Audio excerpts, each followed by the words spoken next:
आइए हम फिर से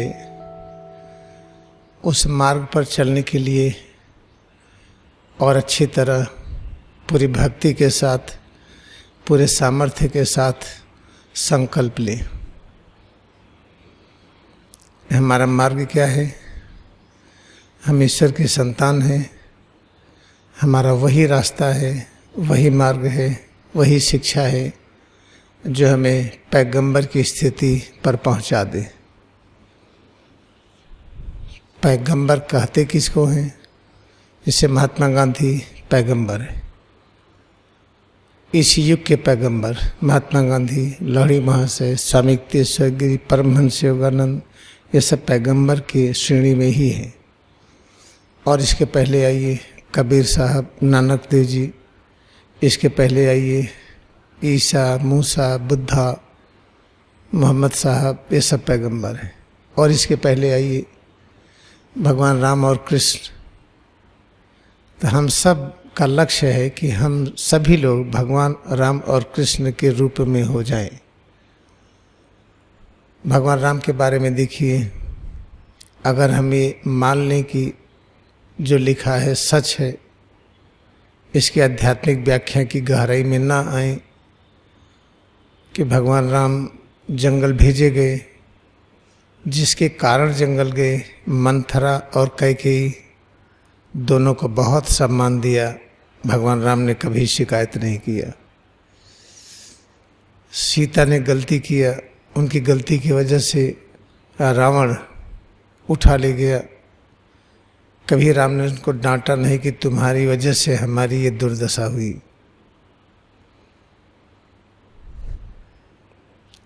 और सबरी को नौधा भक्ति देने के बाद जब सबरी परम ज्ञान को प्राप्त हो गई, मोक्ष को प्राप्त हो गई, उस समय उससे प्रार्थना करते हैं कि माँ का सीता का पता कैसे लगाएं। तो विनम्रता का उच्चतम स्वरूप है। इसके अलावा जो कुछ हम जानते हैं कि भगवान राम ने रावण को मारा, बाली को मारा, शूर्पणखा की नाक काटी, खरदूषण का वध किया, इन सब चीज़ों को छोड़ दीजिए। भगवान राम के उन गुणों को लीजिए जिस गुण के स्वीकार करने से विनम्रता बढ़ती है, सेवा की भावना बढ़ती है और क्षमा करने की शक्ति बढ़ती है। जब हम निर्विकल्प समाधि में पहुंच जाएंगे, दूसरे शब्दों में, दूसरे भाव में, जब हमारे ईश्वर के बीच दूरी शून्य है, ये अनुभव हो जाएगा, तो ऐसी स्थिति में फिर स्वयं पता चलेगा कि राम और हमारे बीच में दूरी शून्य है। तो राम ने क्या क्या किया उसकी अनुभूति आप करेंगे। लेकिन जब तक ऐसा न हो, तब तक भगवान राम के इन्हीं मर्यादित विचारों को रखें और उसी मार्ग पर चले।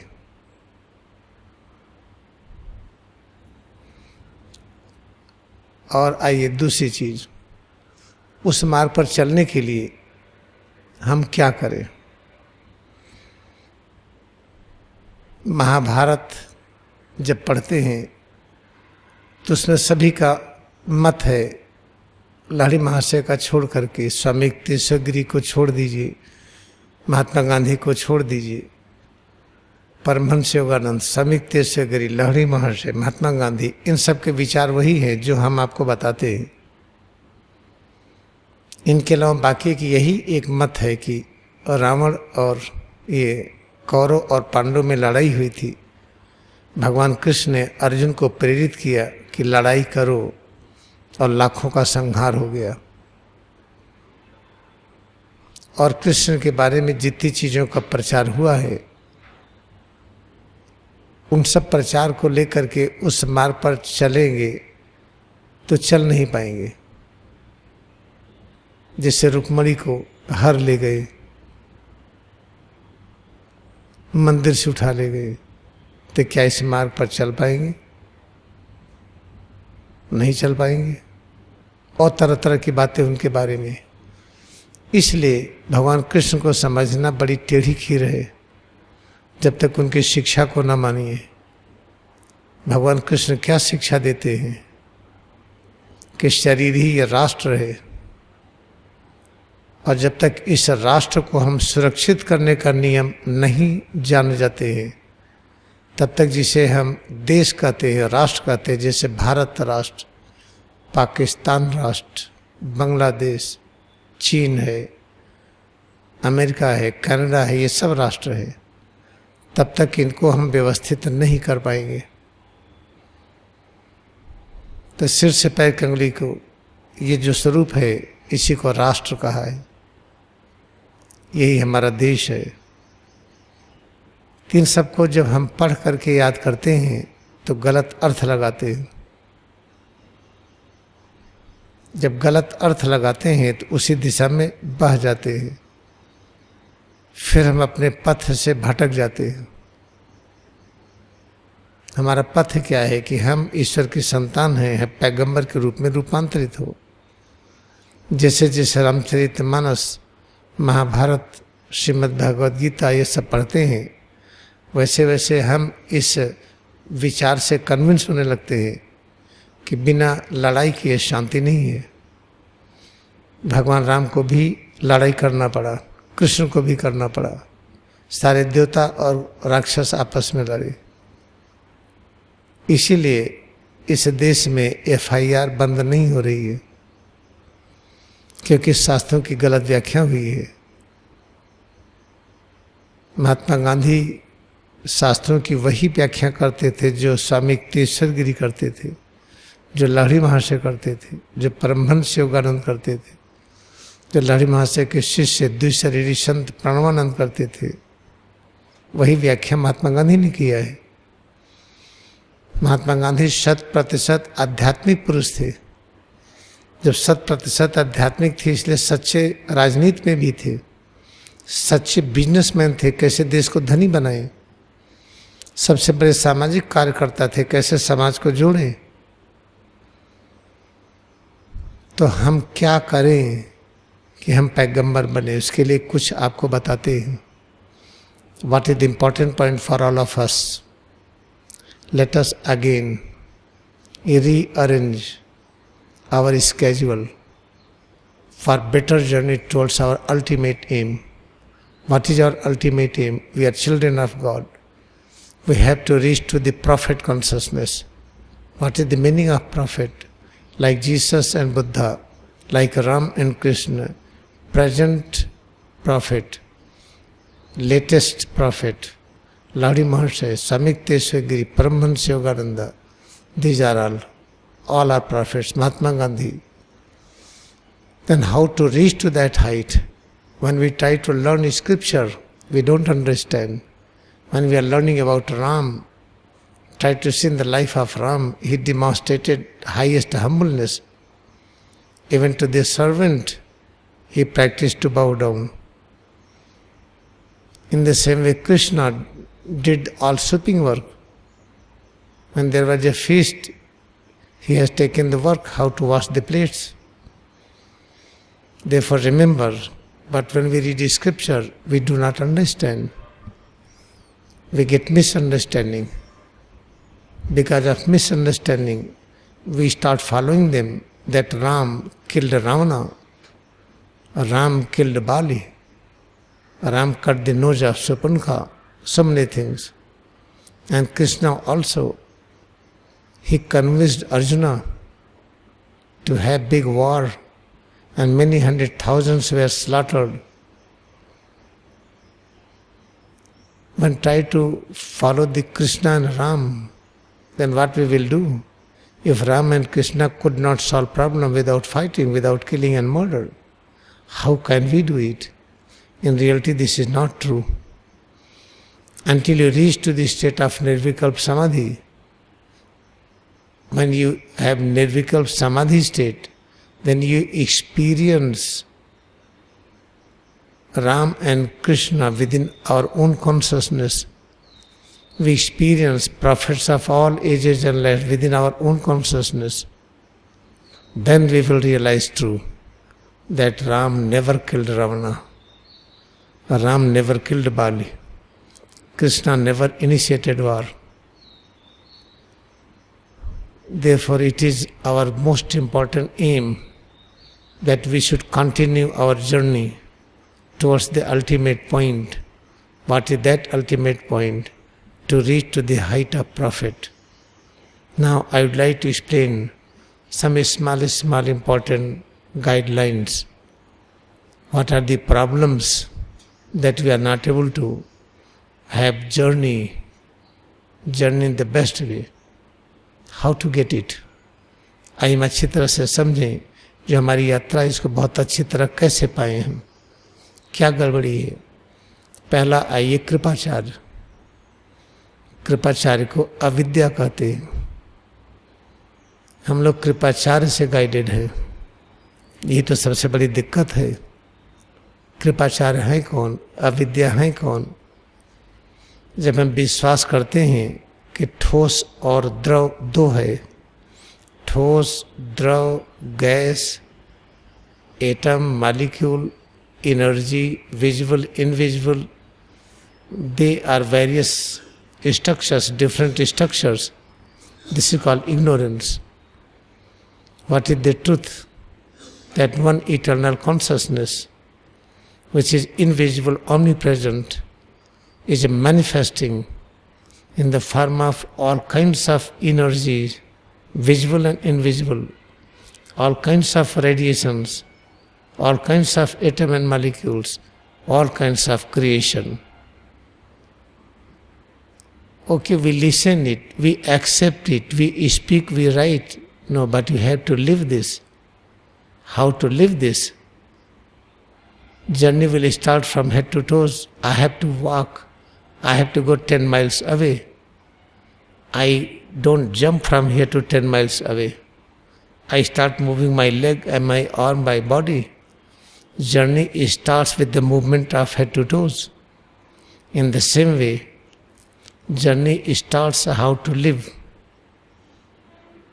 Life without guidance of ignorance. Ignorance is known as Kripachar in Mahabharata. Krip means imagination, A means opposite, Achar means master, master of opposite imagination. Something is truth, you will accept it is false. Something is false, you will accept it is true. Then how to keep our consciousness unaffected from ignorance? You have to believe this, that it is God who has become all. Then God has become head to toes also. And God means all kind of power, all kind of knowledge, eternal peace and bliss. God means this. God means within God there is past, present, future, beginning, middle and end. If God has become head to toes and God has become all creation, select any creation, concentrate on that, you will find all things there. But it will take million years of diseaseless time. Therefore, Kriya Yoga science explains, if you want to reach on the top, which is our real place, Prophet consciousness, in one life, then start a journey from head to toes, concentrate on it, accept formless omnipresence consciousness has become this. When has become this, then if it has become this, it means visible form of head to toes is manifestation of invisible God.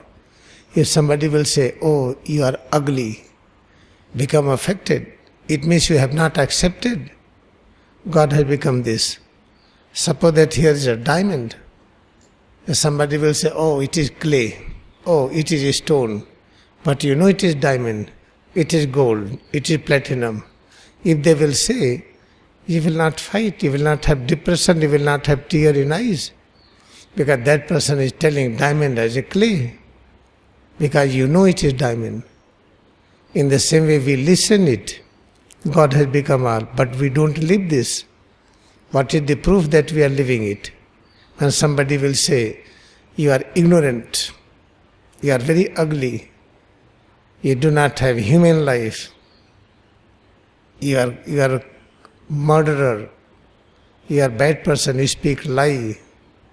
If you get affected, it means you are not experiencing your presence. You know that it is God who has become all. You know that God has become your presence also. If somebody will say, oh, you are very ugly, never become affected. Somebody will say, oh, you don't know anything, never being affected. Oh, you are very bad, never being affected.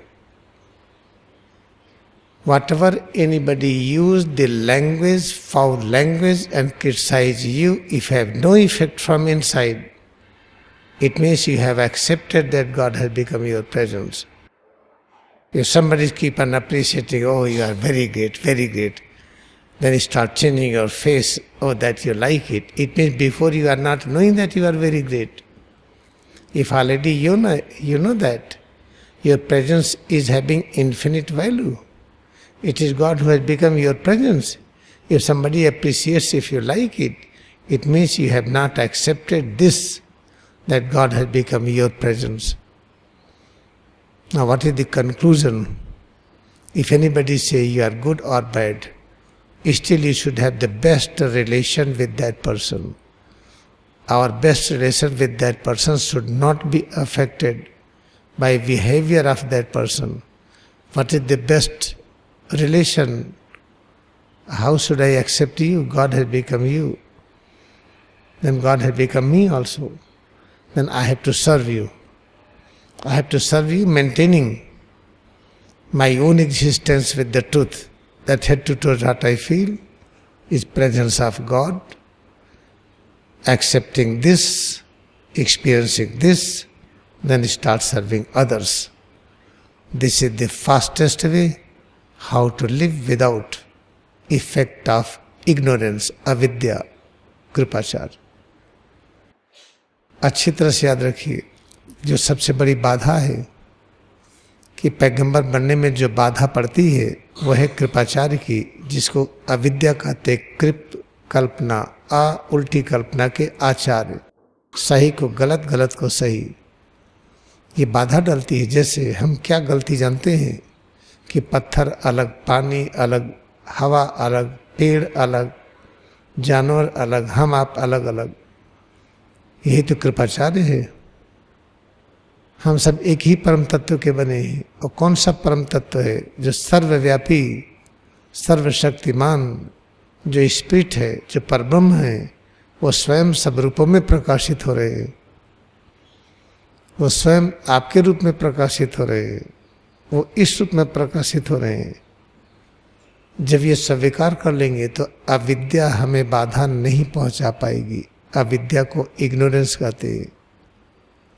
जब परमात्मा ही ठोस, द्रव, gas, दृश्य और अदृश्य ऊर्जा की तरंगे, जितने प्रकार की रचनाएं हैं वनस्पति जगत में, जंतु जगत में, हम सब लोग सब परब्रह्म ही सब रूपों में हैं।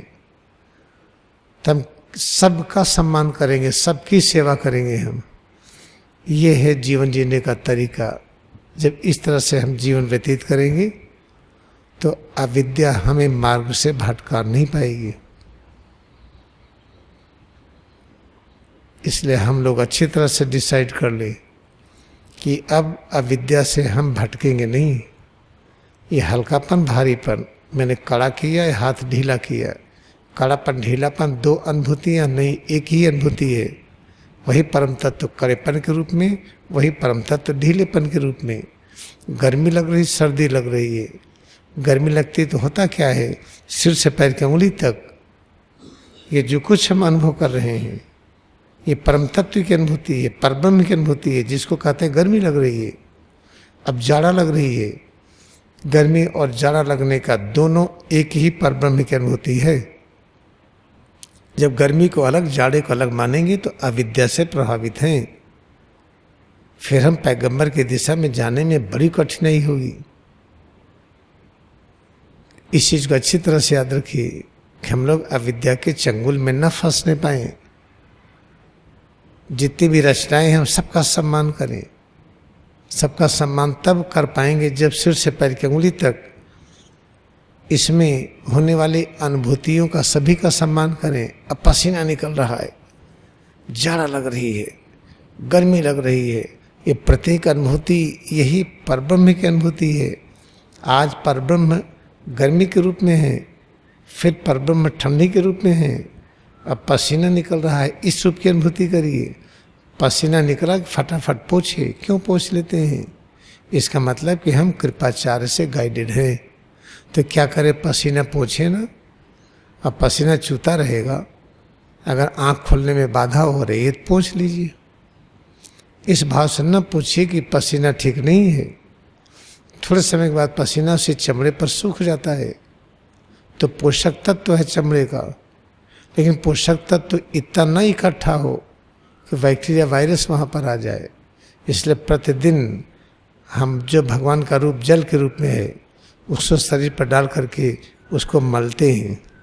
जब मलते हैं तो जो पसीना अधिक ताकतवर द्रव है इसका अधिकांश भाग ये चला जाता, डोनेट हो जाता है। Now come to the point, how to live life without being a factor of ignorance. Suppose that now summer is coming. You are feeling hot, you feel perspiration, you don't like it. It means you are not living principle and philosophy of Kriya Yoga. Moment you feel perspiration and hot, what is that? It is presence of God. Then in winter you feel cold, you feel chilled. In a rainy season you are walking and rain is pouring on you. Each and every moment, whatever you feel within head to toe is presence of God. Means power, knowledge, peace. If you do not like it, you will find very difficult condition to rise up to reach to the stage of prophet consciousness. If you are getting sweating, then generally what tendency I see, we observe. When we get sweating, then we wipe it quickly. What is the cause of wiping? We do not like sweat. When sweating and it is dripping, we are not able to open eyes, then you can wipe it little bit. But sweat is a rich nutrition for the skin. As you drink water, in the same way water is coming out of the sweat pore. That is highly nutritious liquid. When do not wipe it, it will dry on the skin. It will work as the best nutrition. But when this nutrition quantity is more and stay longer on the skin, because of the high nutritive quality, all bacteria, viruses is just rushing. They want to eat that. Before they rush and they make a hermitage on our skin, then what you have to do? Now take the water, accept water is presence of God, and let water rub on the skin, which you call taking bath. With the water rub each and every part sincerely, then excess of sweat will be out. That will be donated to the clay, to the outer atmosphere, and that will help many creation in the best way. If you think that sweat is bad and you are going to wipe it because it is not good, then you will find difficult, then we are guided by ignorance, avidya, then it will be difficult to rise up to reach the stage of prophet in one lifetime. This is very important. You know that how Paramahansa Yogananda reached to that stage? How much heat he tolerated? He proved that in the month of June and May, a tremendous heat in India. He demonstrated that he was sitting the whole day in the field and he was not experiencing heat. But we can sit in the field, hot sun, but we are feeling too much hot, but we will tolerate. This is not the perfect condition. Sit under sun, under hot sun, and don't feel hot. Experience each and every perception of sun rays, sun heat on the body is ever new joy. How it will happen when you practice Kriya Yoga more and more. Then how much he demonstrated further. He was sitting on ice block many hours, not experiencing chillness. That we can demonstrate, we can sit on the ice, we have the now strong willpower. I will tolerate chilled condition. That is not the stage. The stage is this. Sitting on the ice, don't feel cold, don't feel chilled. Sitting under hot sun, don't feel hot. Walking, don't feel tiredness. Working, don't feel tiredness. You can achieve this very easily moment you decide not to miss practice any day. Paramhans Yogananda की एक घटना बताते हैं हम आपको। एक दिन हुआ कि मई जून के महीने का समय था, गर्मी, धान के खेत कटे थे, जाकर के वहाँ बैठ गए धूप में और दिन भर बैठे रहे, लेकिन धूप पता ही नहीं चला। ऐसे बर्फ की शिल्ली पर बैठे रहे कई घंटे, ठंडक पता ही नहीं चला, ठंडक है भी वहाँ, क्या बर्फ है वहाँ। वो स्टेज चाहिए, स्टेज नहीं चाहिए कि आज हम दिन भर सन में रहेंगे और दिखा देंगे कि हम धूप में रह लेते हैं। स्टेज नहीं चाहिए। तो धूप में तो पेड़ भी रह लेते हैं हमसे ज़्यादा, तो क्या वो रियलाइज हो जाएंगे? नहीं। जानवर धूप में चलते हैं, कीड़े मकोड़े रहते हैं, तो क्या वो रियलाइज हो जाएंगे? नहीं। हम धूप में रहें और धूप लगे ना, हम बर्फ पर बैठे ठंडक लगे ना, उस स्टेज को पाना है। वो कैसे आएगा? बहुत आसान है आना। बस ये सुनिश्चित करिए हम क्रिया योग ध्यान किसी दिन छोड़ेंगे नहीं। और हम बहुत ही भाग्यशाली हैं कि फेलोशिप है, हम लोग अभ्यास कर रहे हैं। It is firmly decided if you don't miss practice any day and have greatest joy that you are practicing, you have fellowship, then ignorance cannot play trick. अविद्या फिर हमें सता नहीं पाएगी कि कितने लोग अभ्यास कर रहे हैं। इस संदेश के बाद हम निवेदन करेंगे कि आधे घंटे का लगा दें practice. After this message, I will request to Swami Bhavanand to play some guided meditation half an hour.